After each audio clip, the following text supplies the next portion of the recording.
What's up mga ka-Texas? So papunta kami ngayon dito sa Anilag. Ang kasama natin ang balagbag natin na tropa na si Kang Dicky, fresh from Dumaguete City Jail. At syempre agad-agad na kami pumunta sa Mother Earth ni Kang Dicky para makapagpalit ng motor.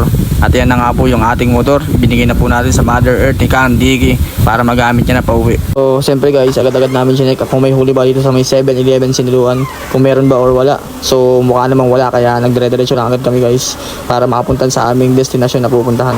So yan, alagpas na nga kami guys, papunta na kami on the way. At nagpagas na rin kami agad dito sa gas station dito sa Pakil para makita ang kapasidad ng aming motor, kung aabot ba siya or hindi. Alam niyo naman guys na sobrang hirap matirikan sa daan, lalong-lalo na pag wala kang pera, di ba? May pera naman kung wala din naman gas, no?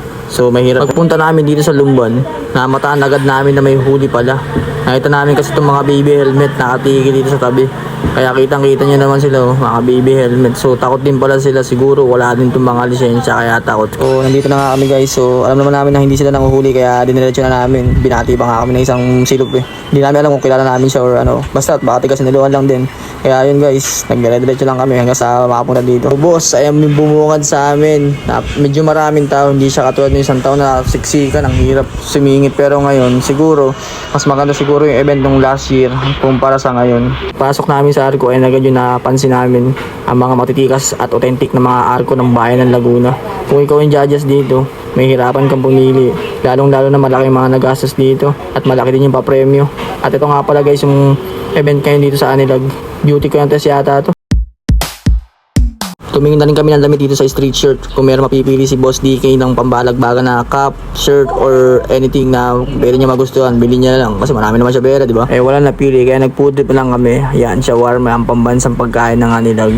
Shawarma, hahaha. With hot sauce na yan, boy. At sa mga hindi pa nga pala nakapunta ng Anilag, so ayan nga pala yung pamimilay. May sisig, may shawarma, may pizza, may burger, may hotdog, may palamig, may pineapple, may juice. Nag-DK na rin kami mga boss para masulit namin yung gabing to. At yan, kitang-kita naman, binabalagbag yung mga bata na nasakay ng top spin. Sa halagang 70 pesos, kayang-kaya ka nang hiluhin at palabasin ng iyong kaligara. Joke lang. At syempre, meron din ditong Ferris wheel. Magpapatalo baga ang ikay ng Anilag.